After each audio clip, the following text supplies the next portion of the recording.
India, we signed a $1.2 billion tractor deal to modernize farming, boost food security, and create jobs. This is not just trade, it is sovereignty. With these tools, Burkina Faso will feed itself, empower its youth, and rise as West Africa's agricultural hub. Our soil is our strength, our future, our freedom. Something historic just happened in West Africa, something powerful enough to shake global agriculture. Burkina Faso has signed a $1.2 billion mega farm deal with India, and the world wasn't ready. This isn't charity, and it isn't symbolism. It's a strategic bombshell that could flip Africa's food future, redraw global trade routes, and challenge the world's biggest agricultural powers. If you think Africa is the future, this deal might be the moment it all began. The news didn't simply ripple across West Africa. It thundered across continents. Governments, corporations, and global analysts felt the impact like a distant tremor that hinted at an incoming shift in the balance of global food power. At the center of this dramatic moment stood Burkina Faso, a landlocked country often overlooked in global economic narratives, and India, one of the fastest-growing agricultural technology hubs in the world. When both nations announced a $1.2 billion megafarm and agro-industrial partnership, the world didn't just pay attention, it paused.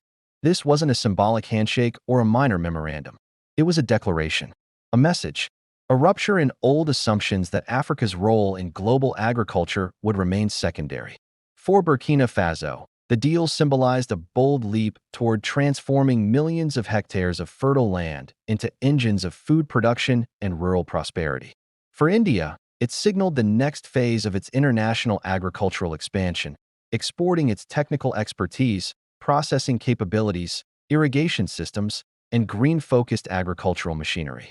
Within hours, experts began describing the agreement as one of the most ambitious agricultural projects in West African history. The partnership promised to reshape everything from crop yields to regional trade routes, from food security strategies to the global conversation about Africa's economic future. As the world dug into the details, one thing became clear: this wasn't just agriculture. It was geopolitics. It was development strategy. It was a window into the future of African-Asian cooperation. The foundation of the deal was simple but transformative. Burkina Faso, possessing vast stretches of arable land and an urgent desire to boost domestic food production, needed modern tools, capital, and industry-level expertise. India, with its sprawling agricultural sector and decades of experience turning low-resource environments into high-output systems, saw an opportunity to expand both influence and market access. The $1.2 billion figure captured headlines, but the real story was the technology transfer, the infrastructure plans, the promised roads, storage facilities, processing plants, and irrigation networks that would turn rural regions into agricultural power centers. What made the announcement so electrifying was the speed. Negotiations that might have taken years were completed in record time, driven by shared urgency. Burkina Faso sought a path out of reliance on food imports. India wanted stronger alliances within Africa's rising economic ecosystem. When the agreement was signed, it felt less like a deal and more like a strategic pivot for both nations. Burkina Faso's landscape has long been recognized for its potential: fertile soil, strong farming heritage, huge rural workforce. But for decades, the missing link was investment: large-scale, long-term, transformative investment. Not small pilot programs or seasonal aid packages, but structural projects capable of altering the national economy. And that's exactly what the partnership with India promised to deliver. The Megafarm project was designed to span multiple regions, connecting rural zones to industrial hubs. The plan included large integrated farms equipped with modern irrigation channels, solar-powered pumping systems, and drought-resilient seed varieties. Mechanization would be scaled up dramatically, with India supplying tractors, harvesters, and smart farming sensors that could track soil health and predict crop cycles. Processing plants, critical to reducing post-harvest losses, would convert raw produce into market-ready goods, boosting both domestic availability and export revenue. One of the most revolutionary parts of the partnership was the inclusion of training centers where Burkinabe farmers would learn advanced agricultural techniques from Indian experts. This wasn't just about machines and buildings. It was about knowledge. about transforming farming from low-yield, climate-vulnerable activity to a high-tech profession that could attract young people back into the sector. Across villages, expectations surged. Farmers envisioned new opportunities, better incomes, and a future where their crops didn't just feed local markets, but supplied entire regions. In West Africa, reactions were swift. Neighboring countries watched with both admiration and strategic concern.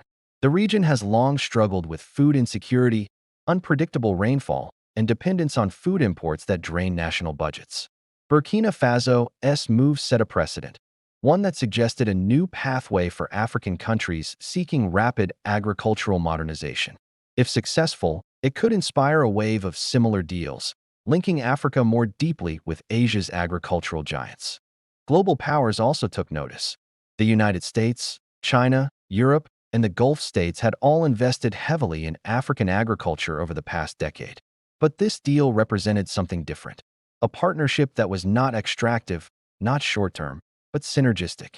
It reflected a shift in Africa's diplomatic posture, less reliant on traditional Western donors and more open to diversifying alliances. China had dominated agricultural infrastructure in many African nations. Europe focused on climate-resilient farming programs. The U.S. invested in training and food supply stabilization. But India's strategy blended all three: technology, infrastructure, and long-term economic integration. For major global food corporations, the deal raised an urgent question. Was Africa entering a new era where it would no longer serve primarily as a supplier of raw commodities, but as a producer of finished agricultural goods? The implications for global trade were enormous. If Burkina Faso could scale its production and processing capacity, it could become a key exporter to West African markets and beyond. Countries like Ghana, Senegal, Côte d'Ivoire, and Niger could eventually tap into newly strengthened supply chains. Competitive pressure would rise. Prices could shift. New trade corridors could emerge. But the excitement wasn't limited to Africa. In India, the partnership was seen as a triumph of economic diplomacy. Indian companies involved in the project stood to gain access to new markets for agricultural machinery, fertilizers, irrigation systems, and food processing technologies. Indian economists highlighted how the deal aligned perfectly with India's long-term strategy of deepening cooperation with African economies, a strategy that offered both soft power advantages and hard-value economic returns. Still, the significance of the deal extended further than economics. It symbolized changing perceptions. For decades, Africa's agricultural potential was discussed far more than it was acted upon.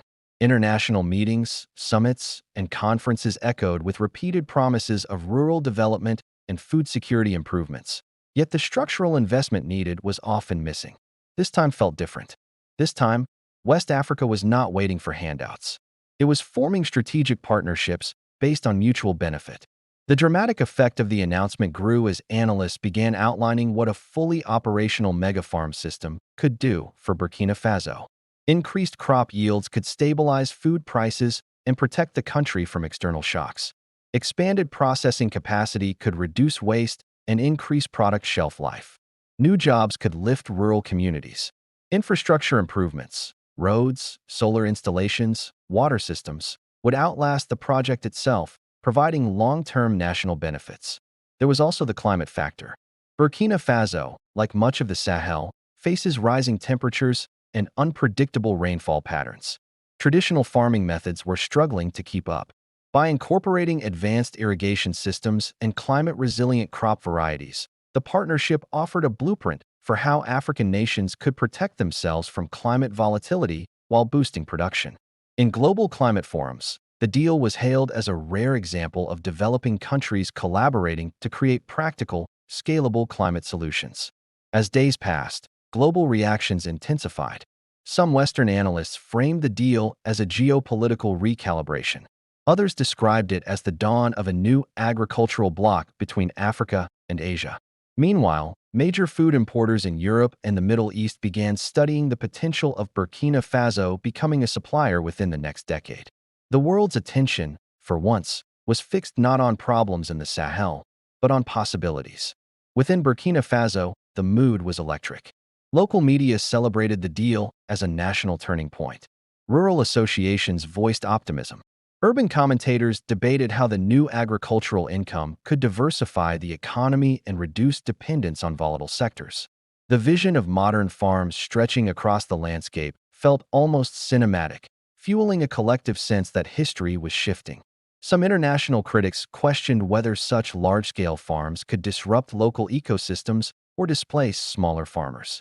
But the governments involved emphasized that the project included strict environmental assessments and community integration plans.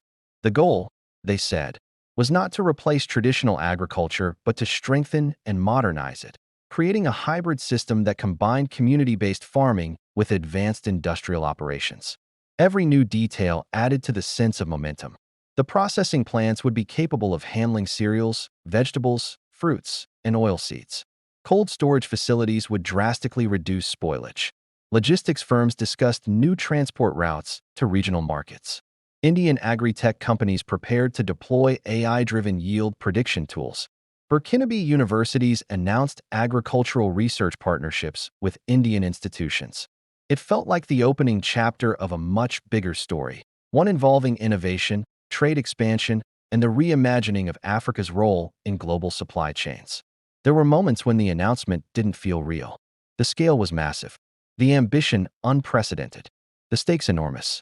Could a landlocked country in West Africa truly build one of the continent's most advanced agricultural systems? Could this be the beginning of Africa's transformation from a region vulnerable to food shortages into a global agricultural powerhouse? The answer, according to many experts, lay in one word: commitment. Burkina Faso and India demonstrated a shared resolve to move past the usual obstacles: bureaucratic delays, infrastructural challenges, and financing gaps. Their collaboration was built on long-term planning, substantial funding, and a clear alignment of priorities. In global development circles, the deal sparked renewed debate about the future of Africa-Asia relations. For decades, Asia had been the world's manufacturing hub and Africa the source of raw materials. But now, the dynamic was shifting. Africa was starting to position itself not just as a supplier, but as a producer, a processor, a competitor in international markets. The Burkina Faso-India partnership was a glimpse of what that future could look like. The story also carried symbolic weight. It hinted at a multipolar world where African nations partnered with whoever brought the best solutions, not just traditional allies. It showed that emerging powers like India were increasingly important players in shaping global development. And it demonstrated that Africa's rise in agriculture was not theoretical. It was happening. It was real. And it was unfolding right now.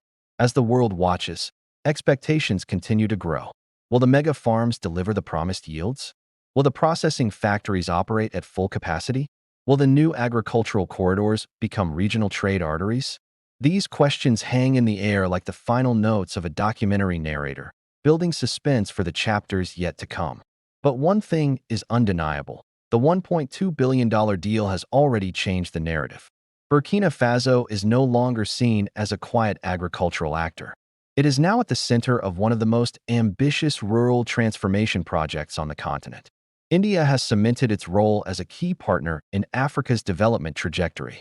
And Africa, through bold decisions like this, is beginning to redefine its position in global food production. The ripple effects of this partnership are already influencing conversations in multinational boardrooms. Food companies that once overlooked West Africa are reevaluating the region's investment potential. Trade advisors are revisiting their long-term forecasts. Infrastructure firms are exploring contracts for roads, storage units, and logistics networks that may form around the mega farm ecosystem. The deal has injected a new sense of possibility into a region long underestimated by global investors. What truly sets this moment apart is the larger continental trend it taps into. Across Africa, a wave of agricultural ambition is rising. Countries like Ethiopia, Rwanda, Kenya, Nigeria, and Ghana have all announced bold agricultural modernization plans.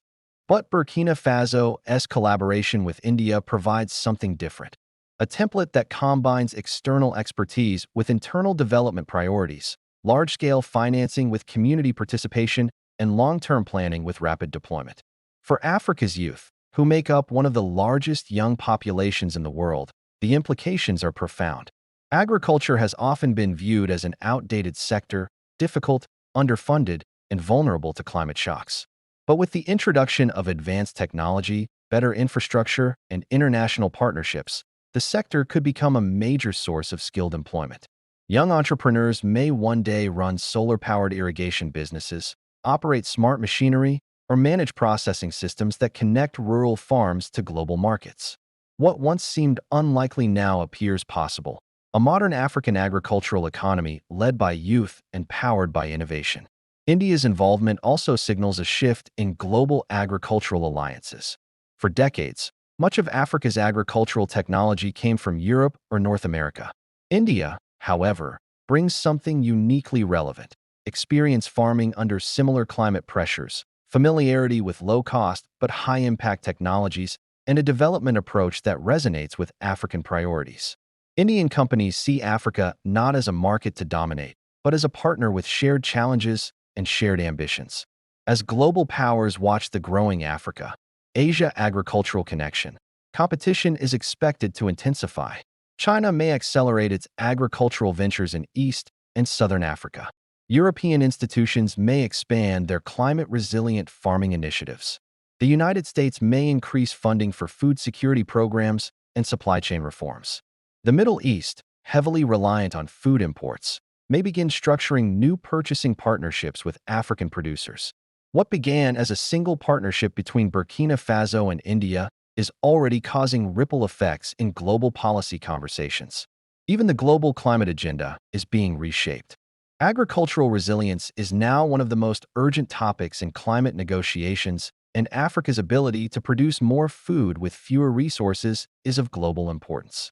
Burkina Faso's mega farm project demonstrates how developing nations can lead with innovation.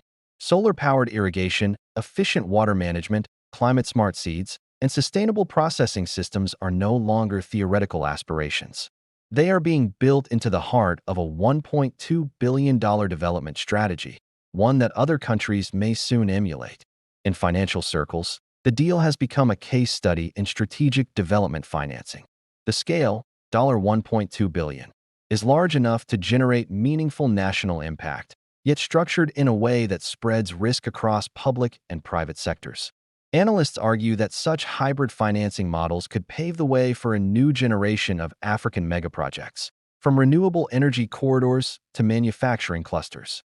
Burkina Faso's regional partners are also evaluating how the deal could strengthen West African integration.